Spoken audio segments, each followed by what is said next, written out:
Welcome back, everybody. We got Lucas out here today. Going to let him attempt to rebuild his first carburetor. Y'all seen this in previous videos. It's a 750 vacuum secondary. Just go down a tool list real quick that you'll need to do this job. Start with this little lunch tray. You can find these at Dollar Tree or maybe Walmart. We use that just to keep the gaskets and any miscellaneous small pieces in. Magnetic tray will be good to hold your bolts and screws in. Various screwdrivers. The good thing about these Holleys, they don't take much to take them apart. You need a 5/16 socket or 5/16 nut driver. A small flathead for the outer mixer screws. A Phillips head and a larger flathead. If you have if yours doesn't have a secondary metering block and it has a metering plate, you'll need a what they call a clutch bit. I'm not sure about the Holley kits, but in these Edelbrock rebuild kits, they include a clutch bit with these kits, so that makes it pretty handy. Normally I would run the Holley kits, or preferably like to run the blue gaskets, but this is all AutoZone had in stock at the time, so we're just going with what we got on hand. So you'll need that. A couple cans of carb cleaner is a good idea. Like I said, it's always a good idea to have a service manual on hand. You could use a Tupperware or a oil drain pan to put some parts cleaner in, or you can even buy a gallon of carb dip, but the main bodies don't really fit in there that very well. So what we do is use an old crock pot, just put some degreaser. You could put, normally I would use antifreeze, but we don't have any clean antifreeze laying around. You could put, I've heard of people using Pine Sol, Super Clean, Mean Green, anything like that. You'll just have to go through and hose it down with carb cleaner after you get it out. What I recommend doing if this is your first time rebuilding a carburetor, or sometimes I still do this, get you a notepad and a pen, just take little notes. And better yet, you can even use your phone and take pictures of everything on the outside. That will come in handy when you go to put it back together if you kind of forgot. I use a notepad to take notes about little adjustments, like the secondary, somebody put a nut and bolt in there to adjust their opening rate on it. So I kind of use a pen and paper to take notes like that. You can write down the jet sizes, but I mean, you'll more than likely be putting the same jets back in it. Lucas has had a practice run on that parts carburetor, so he's got a pretty good feel for it. We'll see how he does with this one. Okay, if you don't have a carburetor stand, the first thing I'd like to do is go ahead and flip it over and get the base plate off of it. That way you don't have to deal with the carburetor rocking back and forth on the table. All these bolts on the base plate, they should be a big Phillips head screwdriver.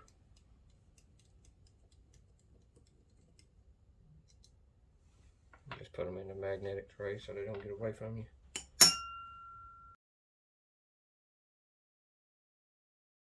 Holleys, this is the gasket that's stuck the most because it sits right on top of the manifold, which that one wasn't too bad. The gasket stay in one piece, yeah. Where these things sit right on top of the manifold, most of the time that base plate gasket is really glued on there, so that one actually came off pretty clean. So I think the guy that we got this thing from said he had rebuilt it a while back. I'm not sure if I'm correct on that or not. So we'll set that base plate to the side. And you want to go ahead and get the accelerator pump? Well, we can wait and take the... Yeah, that's fine. You can go ahead and get the accelerator pump while you're there.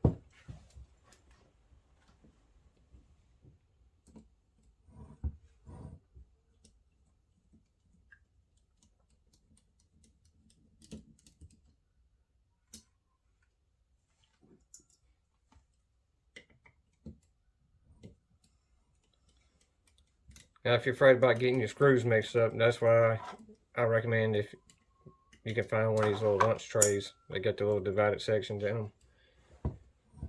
But they're really not that many. I mean, you got the float bowls, you got the base plate screws, you got the accelerator pump screws, auto mixer screws, and then the clutch, the little clutch bit bolts that hold the secondary meter and plate on them.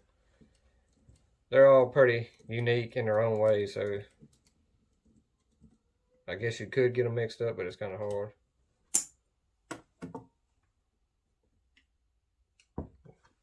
It ain't coming easy. Don't break the arm. Use this gasket scraper to prise it easy.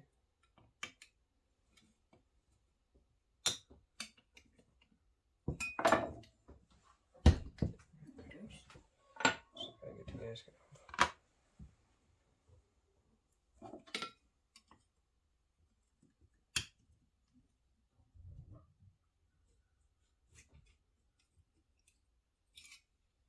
So there should be a spring in it. There it is.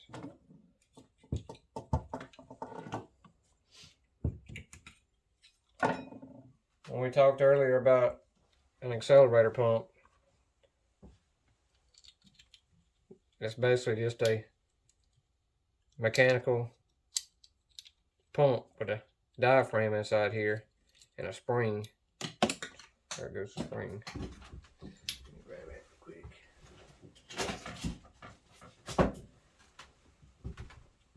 And what happens is when you give it the throttle, this is what's considered the accelerator pump arm. When the throttle's actuated, it rides on. Get this in frame. It's kind of dirty. It's hard to see right now, but there's a little white plastic piece in there called a cam. It has 2 or 3 different settings on it. You can trade them out for different size cams. It affects the opening rate of the accelerator pump. I don't know if you can see, but you can see that black arm moving there when I open the throttle blades. What that does, that arm rides on this pump, and as you mat the gas, it'll actuate the diaphragm. And like I said, there's a spring in here, so we'll put that to the side. Try to keep them gaskets in one piece.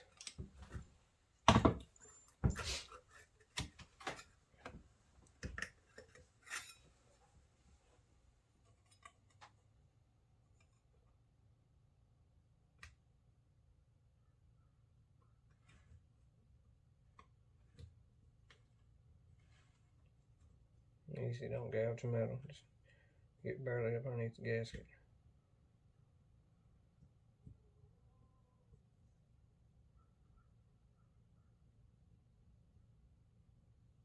Let's see.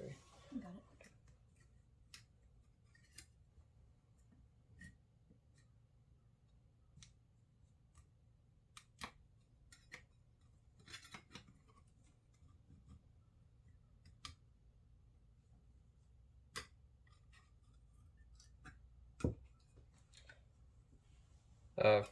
A flat scraper will come in handy for trying to save these gaskets. I always like to save my gaskets because those kits come with so many different gaskets. They're made to rebuild several different styles of carburetors. So if you can keep your old gaskets in one piece, it's kind of easy on the reassembly. You can match up your gaskets and go from there.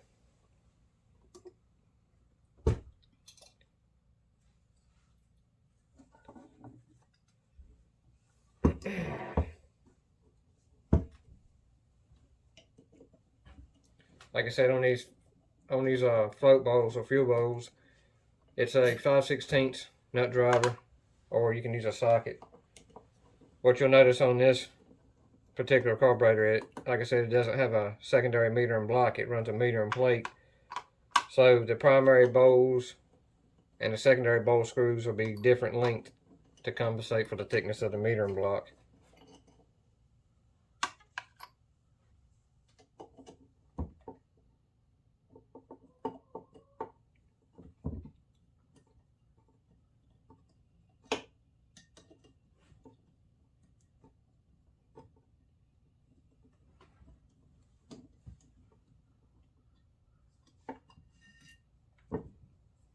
Let me see that one. Let me show you something.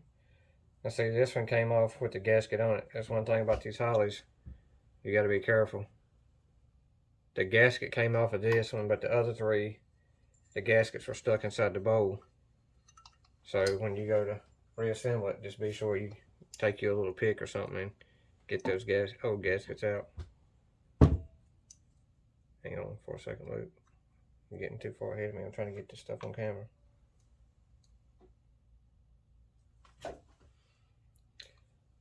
Yeah, just be sure to go in there with a pick and get those old gaskets out. You don't want to double stack the gaskets. I hear a lot of people say they talk crap about a Holley because they leak a lot, but with the newer gaskets they got out now, especially the blue gaskets or the red interface gaskets, unless you don't have something lined up correctly, or you double stacked gaskets, or you got something cross-threaded, it's kind of hard to get these things to leak nowadays. And then this is an example of the float that we were talking about in the fuel bowl yesterday. Get this thing to focus. There we go. What happens is this bowl will fill up with fuel depending on where you got your fuel height set at. And if you look behind this plate, this is the needle and seat assembly, which is what you use to adjust your fuel height. When the fuel rises to the set level where you have your needle and seat set at, the float arm will come in contact with this little valve here. You can see it has windows in it. When the float rises, it'll push that needle into the seat, and therefore it blocks off the fuel flow. As the fuel level drops and the float lowers in the float bowl, it'll slowly open back up to allow more additional fuel to fill the bowl, and then just repeats the cycle. We'll get a little more in depth with that when we get on the rebuild.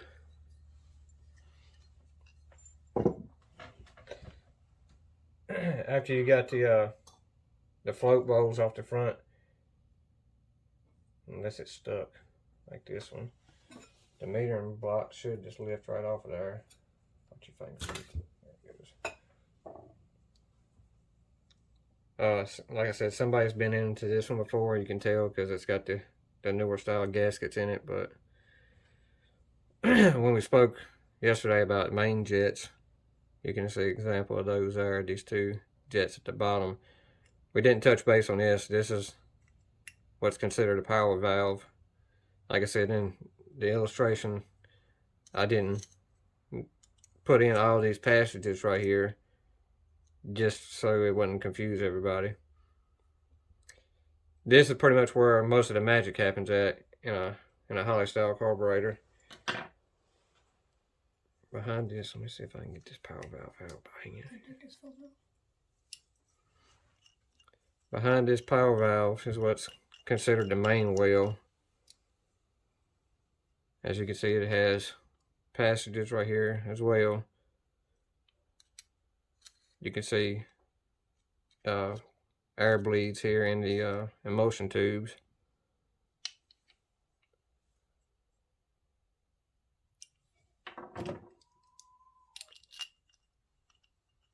And these power valves are rated on vacuum. If you look close to them, they should have a number. Most of these run a 6.5 power valve. A lot of times it'll be stamped on the side here or possibly on the face of it. We'll discuss the power valve in a later video. But that metering block, like I said, it houses your power valve, your main jets, your idle mixer screws. So we'll set that to the side and break it down after we get the secondary fuel bowls off.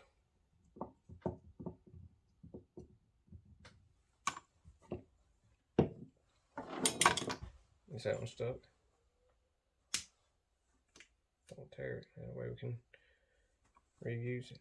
I mean, I use it the size of the other ones.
As you can see, the secondary fuel bowls are pretty much identical to the primary, except for the fact that it doesn't have a accelerator pump. It has the same needle and seat adjustment to adjust the fuel height. So we'll set that one with the primaries. To get the gasket here, use that pick to get them gaskets out.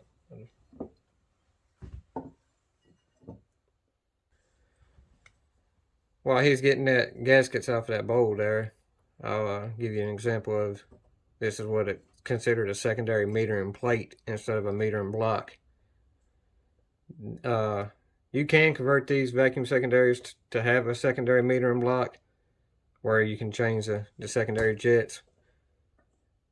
This one right now, it has the metering plate in it. Let me find that clutch bit. Basically what this does is the same thing as the metering block. It just doesn't, you can't change the jets in it. It's fixed. You can see it's a special type of screw that holds that plate in. I've heard some people use them flathead if they can't find this bit.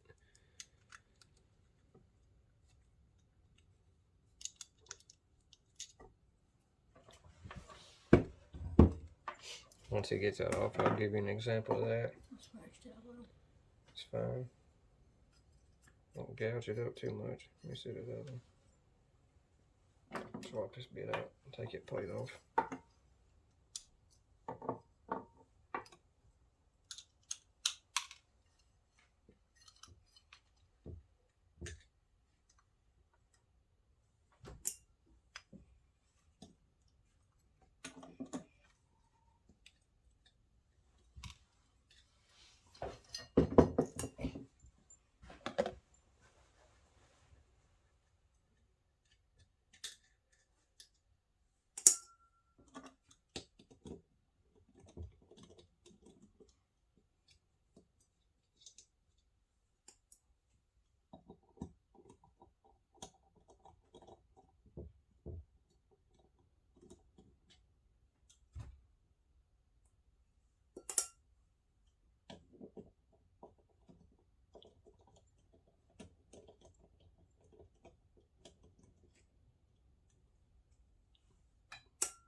Use your scraper if you got to.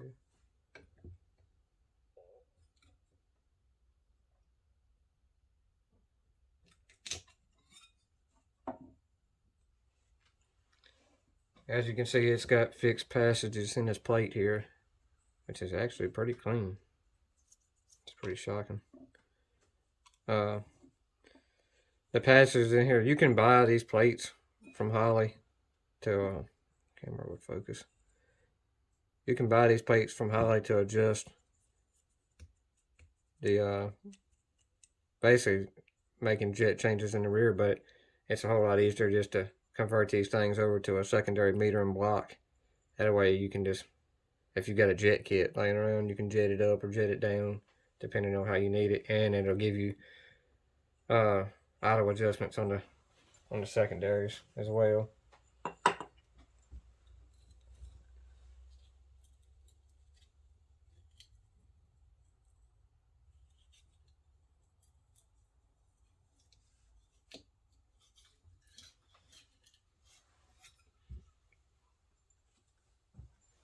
All these gaskets are coming off in pretty good shape, so it's not been that long since somebody's went through this carburetor.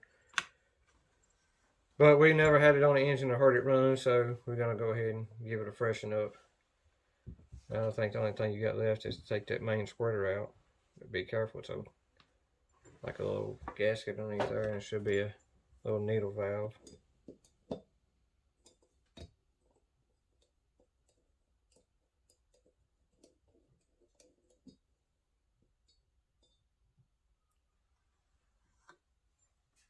Is there a gasket on there? No, gasket's right here.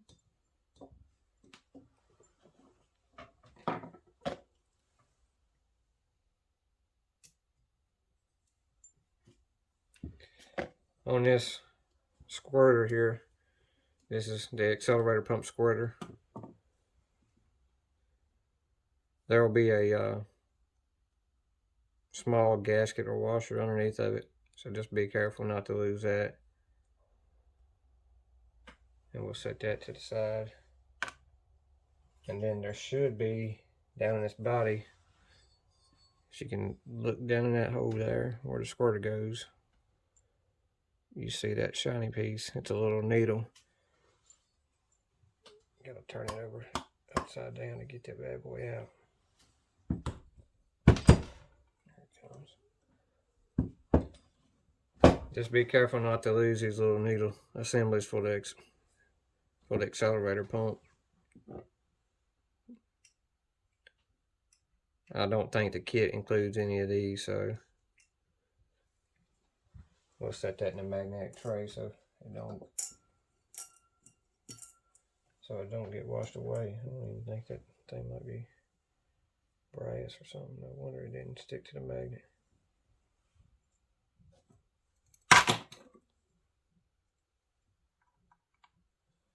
Yeah, that thing's brass. No wonder it didn't stick to that. But basically, there you have it. There's your main body stripped down.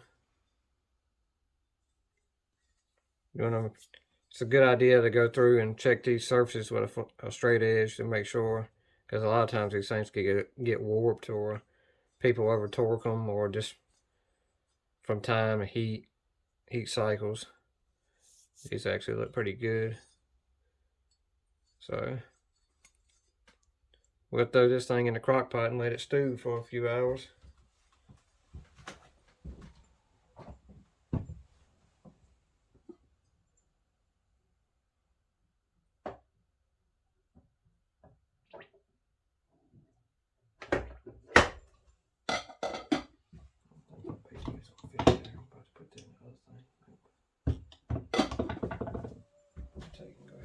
Take the jets and shit out of it.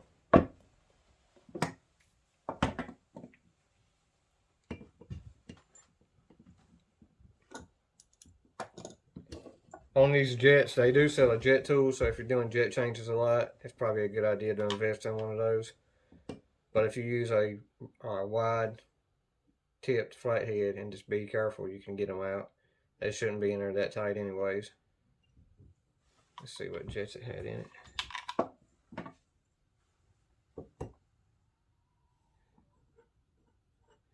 On the jets, if you look very close, you'll see numbers right on the side determining their size. The bigger the jet size, of course, the bigger the hole. This one had 76s in it, so. And then you got your power valve. Sometimes the gaskets will get stuck to the metering block and they'll separate, or sometimes somebody didn't, if they didn't notice, if they use the same power valve to put back in it, the gasket will be stuck behind here and they'll accidentally have two stacked on each other. So I'm sorry about the camera work here, y'all. It's hard to get this thing to focus when it's focusing on him in the background. Okay, the next thing we'll do is get Lucas to take the needle and seat out of that. You should be able to unscrew it by hand, the whole thing. The nut too. The kit does come with new needles and seats, but these actually look brand new. Take the foot out. Not yet. These actually look pretty new, so what I do is I keep a little box of these on spare, because you never know. Instead of having to buy a whole nother rebuild kit for 50 bucks, if you think you got a bad needle and seat assembly, you could just swap it out. The kit doesn't include the lockdown screws or the adjusting nuts, so you're gonna have to keep those. And basically that lockdown screw that screws off the top, there'll be a gasket underneath there, and then another gasket on the bottom. And this is what your needle and seat assembly will look like coming from the new kit. That you can tell by that O-ring, it's not how that kit, that needle and seat hasn't been in there very long. So we'll put that to the side and save it. Get the seat out of the other bowl.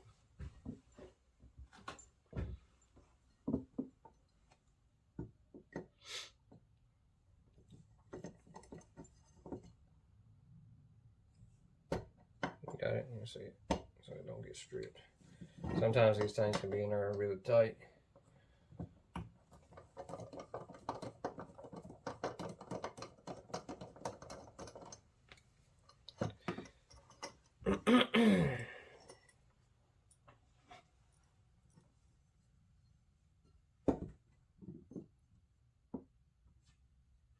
You can tell, which one did this come out of? This one? Yeah, see, this is what I mean by keeping a notepad to take notes. You can tell that they had this one adjusted. This was on the secondary bowl. They had this one adjusted all the way down as far as it would go. So what that would do would, like I said, I think the guy said it had a problem dribbling fuel out of the back boosters. So most common theory, most people would think that the fuel level was set too high. So to remedy that, it would most people would lower the fuel level by lowering the needle and seat assembly into the bowl, which makes it come in contact sooner with the float arm. So there definitely was an issue there. We had to dig into it a little farther and see what we got.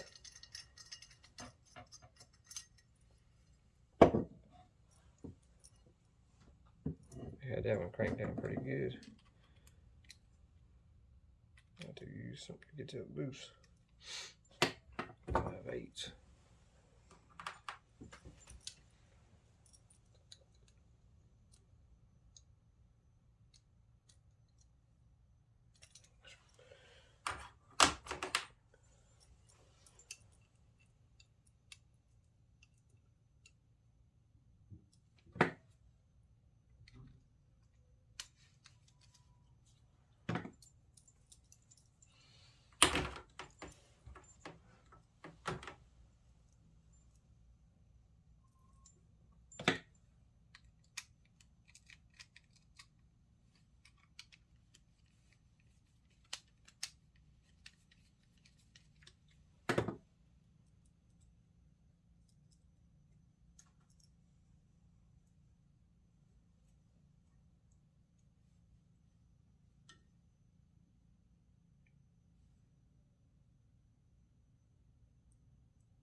Alright, the next thing we need to do is take the sight plugs out of the fuel bowls on the side.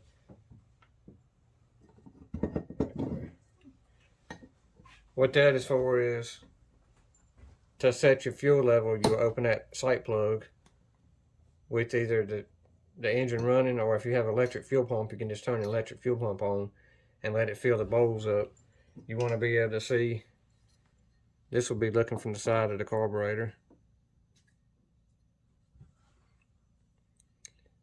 You would want to see fuel about halfway in this window, like dribbling, barely dribbling out.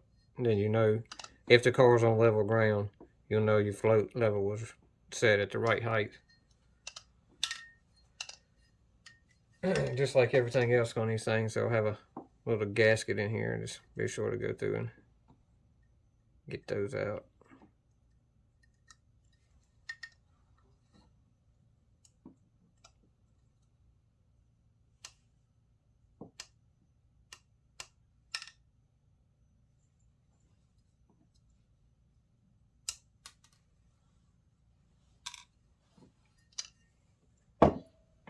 Where's the screw at? The plug.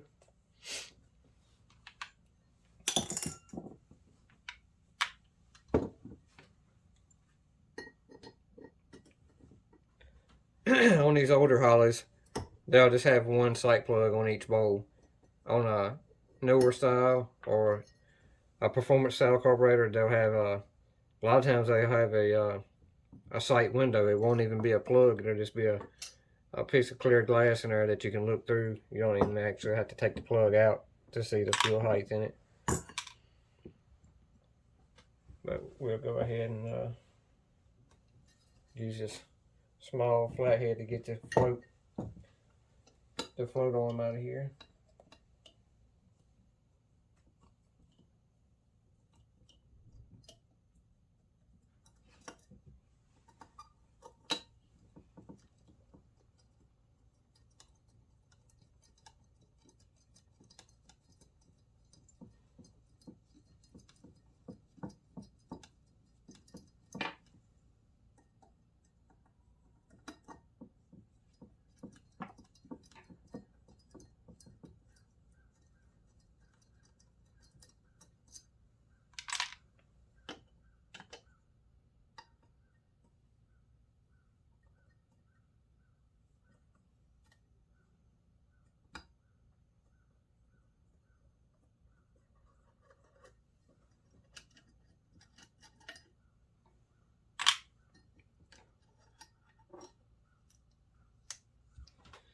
These floats can be replaced.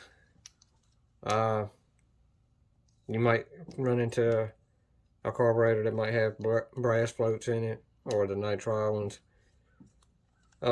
What we typically do is just fill a little bucket of water up and hold these under the water.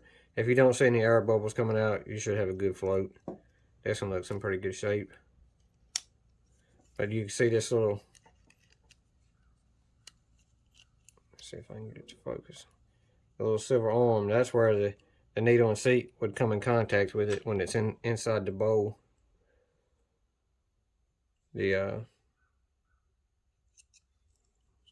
hard to do this left-handed.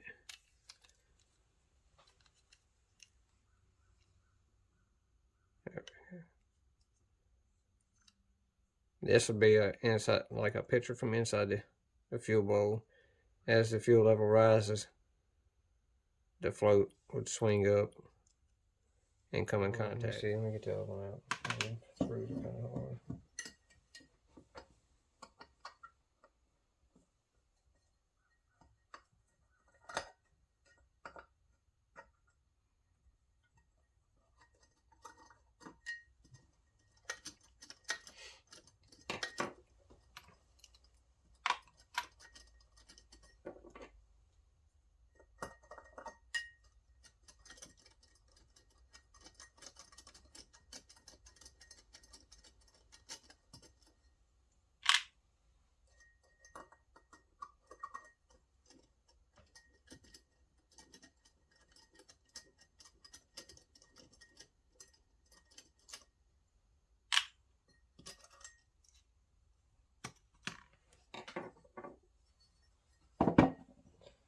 The last thing left on this thing is really just to remove the outer mixer screws here. There's one on each side on the primary fuel side. It's just a small flathead. there should be a cork or rubber gasket inside here.